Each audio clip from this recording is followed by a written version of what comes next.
Okay. All right. So now moving right along to a very, very important part of this live, near and dear to my heart, emotional eating. How can you get support for your emotional eating? And what happens when your heart feels empty? Then sugar may seem like the only fix, right? But we're going to reframe that. You know, when there is deep sadness and we don't find pleasure in life, then the body starts to look for pleasure in sweets and carbs, right? What it thinks is really pleasure. So that's why there's a very important question that I want each and every one of you to ask yourself. When you're reaching for that food that you're going to put in your mouth, what do I really need right now? What do I really need right now? Because again, if you constantly are having that sugar craving, and I, talk about this because I used to have what we call that sweet tooth. And it was after I ate, always, right? Had to have that something sweet, had to have that something sweet. And until I really started to focus on taking care of my emotional health, then it was like I realized that craving for sugar, it was like trying to get a satisfaction from something that really couldn't satisfy me. So it was thinking, right, that sweetness that was missing, that I could get it from that artificial sugar. And that doesn't happen at all. So ask yourself, what do I really need? Why am I reaching for the donuts or the cookies or the cake? Is it because there's some sweetness that's missing in my life and I'm trying to substitute it with that artificial sugar? That's what we're going to, dive a little deeper into today, right? Sometimes maybe we're eating well, for the most part, but then we're disconnected from certain things that bring us joy that we're neglecting, right? Maybe we love to dance and we don't dance as much as we used to anymore. Or, we had a hobby like painting or playing an instrument. We used to laugh more. We hardly laugh anymore. So any of these things, some of us, unfortunately, we've forgotten how to just sit back and enjoy ourselves. And that comes because of the stresses in life. We just get bogged down with so much stress, running and ripping and running, that we don't get a chance to relax and bring it down. And so we're reaching for the sugar, and because we're lacking that joy, the deep sense of pleasure in our life. So that's why I want you to stop and analyze that, right? And there's certain things that I want you to think about before you reach for the sugar. One, how's my sleep hygiene? Maybe you haven't been getting enough rest the last few days, right? It's been going on, maybe a week more. We're in sleep deficit. So, of course, that sleep deficit is going to affect our mood. It's going to affect how we feel. And you feel like you need a pick me up because you're feeling low. So, what do you think is going to pick you up? That sugar. Before you reach for the sugar, maybe try to take a power nap, maybe a 10-minute power nap, and see if that helps to rejuvenate you a bit. But you have to make sure that you're having that sleep hygiene. Going to bed and waking up at the same time every day is really important to regulate our sleep. And it's a challenge, right, because of our schedules, but that makes a difference between you feeling that low, reaching for artificial sweeteners instead of taking care of yourself, right? The other thing could be you need some fresh air. How's your exercising going? You've been off your little exercise bandwagon, and maybe that's why you're feeling more sad, you feel a little depressed. Exercise could be lacking. So before, again, you reach for the fast food or the fried foods, all these things that could be causing long-term damage, examine how are you doing with your exercise, right? How you doing with your self-care in general? Because we say, you know, and one of my sayings is self-cure is more than a manicure. But at the same time, we do need to show our bodies that we're caring for ourselves in that way too. So maybe you haven't had a mani-pedi in a while, or a facial, or that deep condition that your hair needs, right? You just sat and really, you know, washed and conditioned your hair the way it needs. You've been wanting a massage for a long time and you haven't had it. So what the lack of self-care is also pushing you in a direction to have those unhealthy cravings. So if any of this resonates with you, let me know in the chat. Let me know if, you know, you've connected at all. Lack of sleep, your, you know, lack of good nutrition, lack of exercise, lack of self-care, to maybe poor food choices. If any of you made this connection at all, let me know in the chat. And that's why I'm encouraging you to do the food mood journal, because there's a connection. And when you catch that connection, it will prevent you from really making some of these poor choices that are damaging to us. Also, your time with friends can be something that really boosts your mood and contributes to you making better choices. I know sometimes when we go out to eat, it's hard, right? And that's automatic for us. When we think about, you know, hanging out with our friends, it's like, let's go out to eat. And most of the restaurants may not have healthy choices for us, but we can think ahead, think in advance when you go out. You know, you can, most places have a menu online that you can kind of check out and plan ahead so that you can make better choices. But just spending time with your friends is a great opportunity to boost your mood, but you don't want to take away from that mood booster by, you know, making poor food choices. Because I know for me, quality time with my friends is like one of the, you know, greatest vitamin injections. I know I went up to New York a couple of weeks ago and, you know, was able to meet up with friends and just talked for hours and hours at a time. And it just feels so good. It fills me up. And, you know, my heart was happy.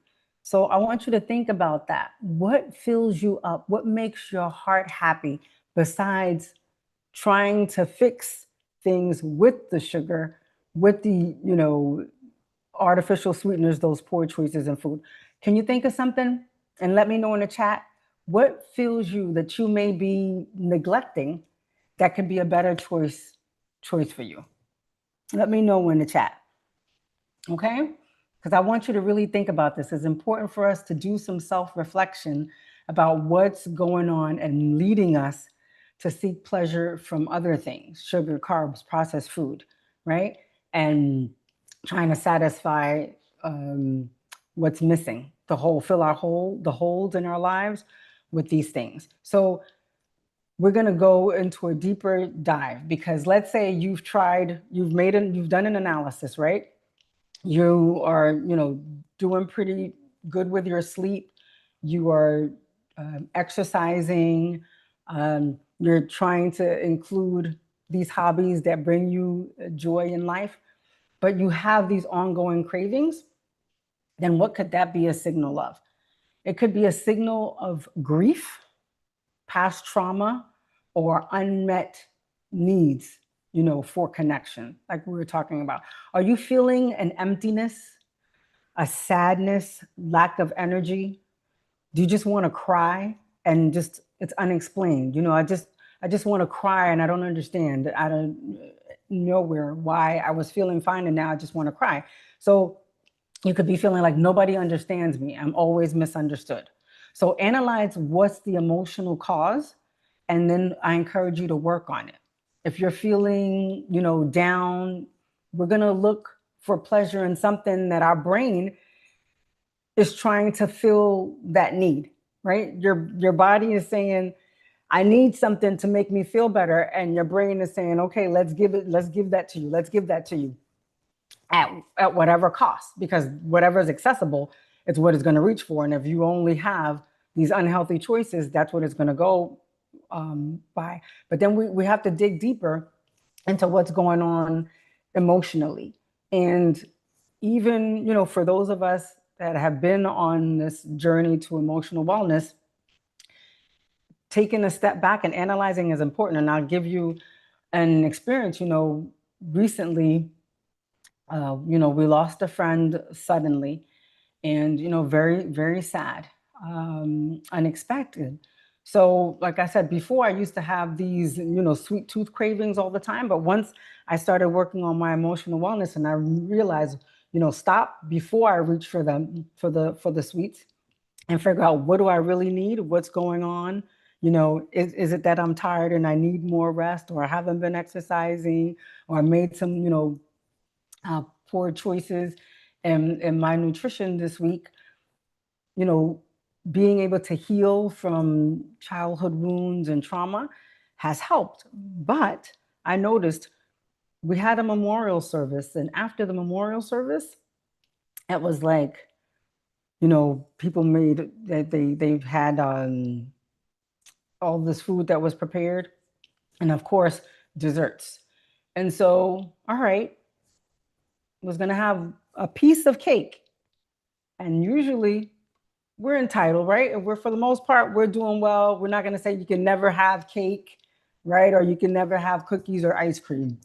We're going to be reasonable and balanced, and you can treat yourself from time to time. So I was like, okay, I'm going to have a piece of cake. But I had the piece of cake, and then I was going for another piece of cake. And I'm like, Gio, why? Why? So as I'm sitting back and analyzing, you know, I was grieving. I was grieving. And that memorial service started to bring back memories of my grandmother's memorial service. I, lost my grandmother a few months back in December. And so I started to get all these flashbacks. And then that's why I was like, okay, I made the connection. I was craving the sweets because I was looking for comfort. And that's what, right? We call it comfort food, but it's not really comforting us because it's a temporary fix. So that's why I had to come home and stop and figure out what was going on. And that's why taking a step back and analyzing, doing this work is so important, because then we're not making it a constant. We can nip it in the bud and bounce back.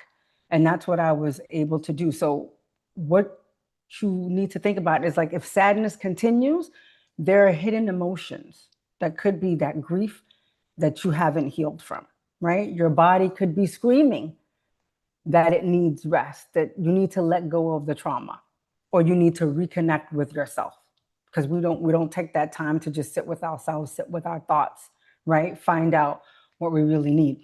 So if we recognize that we can work on that sadness on a deeper level, because we don't, listen to the signs that the body is giving us, then the body begins to scream. The body begins to scream because it really needs to take care of this, and it doesn't want a quick fix. It really wants you to heal. All right. So is this resonating with anybody? Is anybody relating to any of this? Valda. Hi, Valda. Valda's here. Nice to have you. Valda says, find other activities instead of eating, i.e., bowling. Right. Very, very good. All right. I'm not sure if I'm not seeing the other chats. Just checking to see if there's any updates on the chat. The last chat I see is from Valda. So let me know if any of this is resonating with you, because what we want to do is get down to the bottom of it. Because when we recognize what's going on deep inside emotionally, how the body is talking to us, the body could be talking to us through insomnia, right? Through these cravings, through feelings of being overwhelmed, anxiety, depression, right? Emotional wounds from our childhood, which that's going to take us into a whole nother series, which we're going to be getting into about these childhood wounds. And they're typically 5: abandonment, rejection, humiliation, betrayal, and injustice. So we have to take a step back and analyze our life and see if any of these wounds that we have not healed from could be affecting us and driving us to this emotional eating, which is causing us a lot of this chronic pain, chronic inflammation, uh, this deep depression that unfortunately is affecting so many people. And especially after the pandemic, we've noticed an increase in, mental and emotional health issues.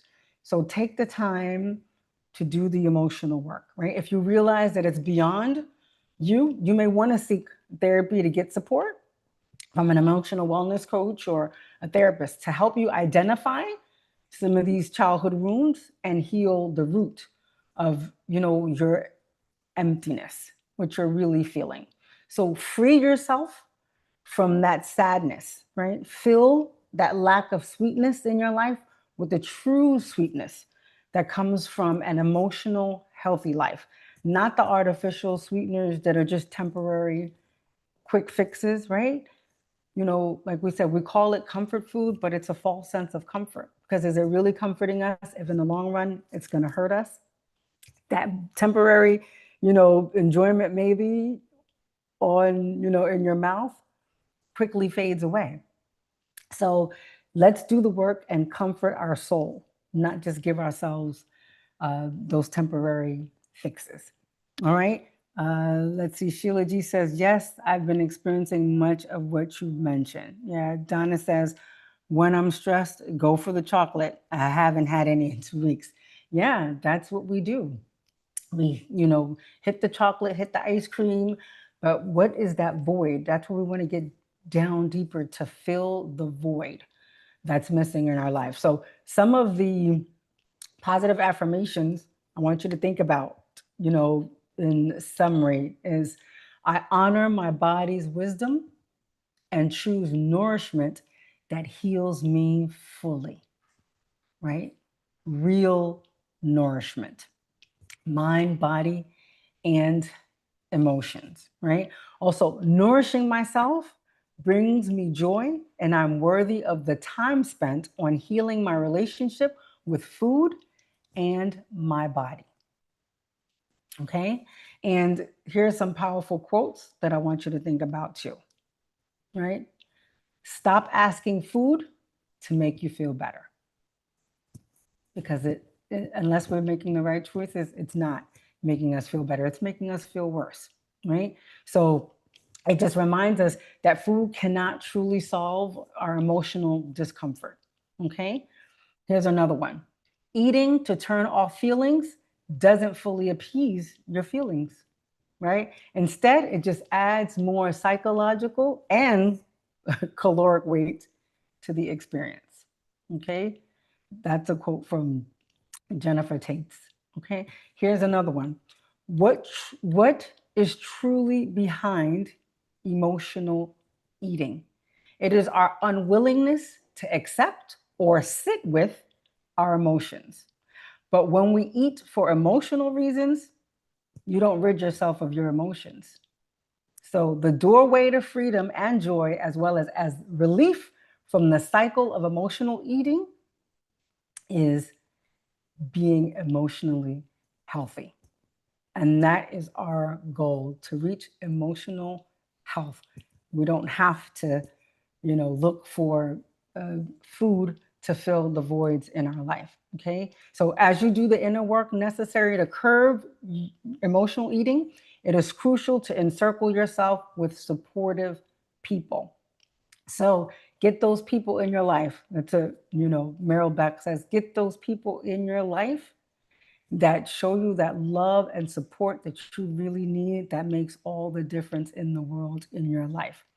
Again, if you find that sadness, that deep sense of sadness continues, you may need assistance. And that's what we're here for. As an emotional wellness coach, I can help you to identify and heal from emotional wounds that you may have from childhood or trauma that you have not been able to solve.